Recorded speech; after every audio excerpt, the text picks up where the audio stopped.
saya Cici Sari dan kali ini saya akan menjelaskan analisis mengenai dampak lingkungan SPBU di Jalan Soekarno-Hatta Kuala Pembuang. Oke, langsung saja, yaitu pendahuluan.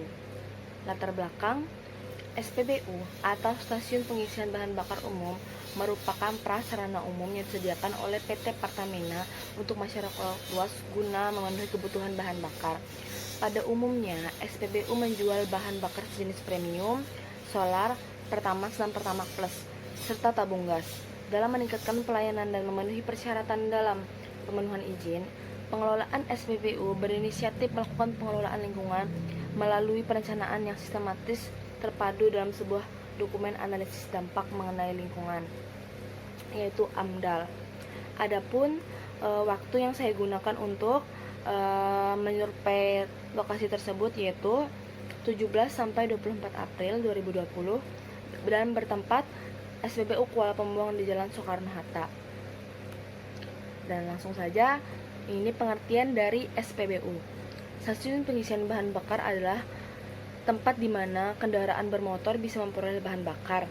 Di Indonesia, stasiun pengisian bahan bakar dikenal dengan nama SPBU. SPBU disediakan bagi masyarakat luas guna memenuhi kebutuhan bahan bakar di Indonesia. Ada 4 distributor BBM yang menjual produknya di SPBU, antara lain Pertamina Indonesia, Shell Belanda, Petronas Malaysia, dan Total Perancis. Dan yang kedua adalah sejarah PT Pertamina.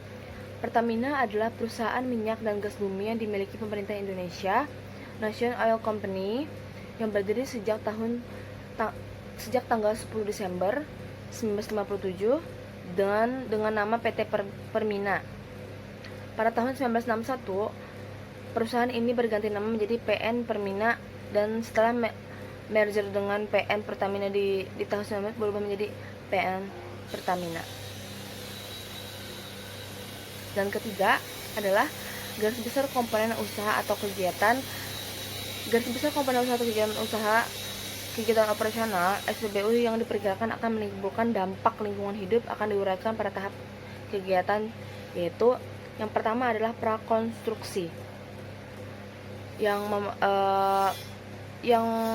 bisa diperkirakan dapat menimbulkan dampak, yaitu proses pembebasan lahan, perizinan yang dimiliki, izin memperuntukkan penggunaan tanah, izin mendirikan bangunan, surat izin usaha perdagangan atau SIUP besar, tanda daftar perusahaan, surat izin gangguan. Dan yang selanjutnya, konstruksi. Yang pertama adalah konstruksi dan struktur bangunan. Konstruksi dan struktur bangunan harus sesuai dengan rencana umur bangunan. Bangunan, sarana dan personal luas, lahan dan yang peruntukan untuk bangunan prasarana dan sarana SPBU yang disetujui oleh PT Pertamina. Ruang terbuka hijau harus memenuhi standar BCR atau sebesar 40% dari seluruh luasan area kegiatan. Jika luasan lebih kecil dari 40%, maka harus dibuat sumur resapan atau biopori. Oke, yang selanjutnya yaitu pasca konstruksi. Yang pertama adalah aktivitas pengisian dan distribusi bahan bakar kendaraan. Aktivitas utama SPBU adalah pengisian dan distribusi BBM, yaitu mulai pengisian BBM dari mobil tangki ke tangki pendam SPBU, kemudian didistribusikan ke kendaraan. Aktivitas domestik karyawan dan pelanggan. Aktivitas domestik karyawan pelanggan adalah kegiatan MCK, mandi, cuci, dan kakus, serta di dalam kegiatan domestik tersebut menghasilkan sampah. Operasional genset digunakan sebagai sumber energi listrik cadangan dan digunakan apabila aliran listrik dan PLN terputus karena adanya gangguan dan perbaikan jaringan listrik. Nah, adapun dampak pencemaran yang akan terjadi dan penanganannya di sini, yang pertama yaitu adalah satu, penurunan kualitas udara berasal dari gas buangan kendaraan bermotor konsumen maupun karyawan SPBU, dan dampaknya adalah penurunan kualitas udara karena peningkatan kandungan parameter udara ambient, salah satunya adalah CO, dan kebisikan di tapak kegiatan dan sekitarnya, dan ditangani dengan cara selama pengisian bahan bakar kendaraan bermesin harus dimatikan penanaman pohon keras atau palm dan penyiraman lahan terbuka untuk mencegah debu. Dan yang kedua adalah penurunan kualitas air, yaitu pencemaran air berasal dari mencemari lingkungan karena ceceran BBM dan terjadinya penurunan kualitas air tanah ditandai dengan meningkatnya parameter fisik untuk mikrobiologis kualitas air tanah ditapak dengan cara penanganannya yaitu dengan membuat saluran perangkap minyak atau oil scatter atau ceceran minyak dibersihkan dengan pasir atau gerazen. Yang ketiga adalah penurunan kuantitas air tanah yang diakibatkan oleh bangunan menutup tanah, penggunaan air atau aktivitas kamar mandi, toilet, karyawan atau konsumen SPBU. Dan adapun cara penanganannya adalah dengan pembuatan sumur peresapan air hujan SPH, limpasan air hujan dialirkan menuju SPH atau pembuatan lubang biopori.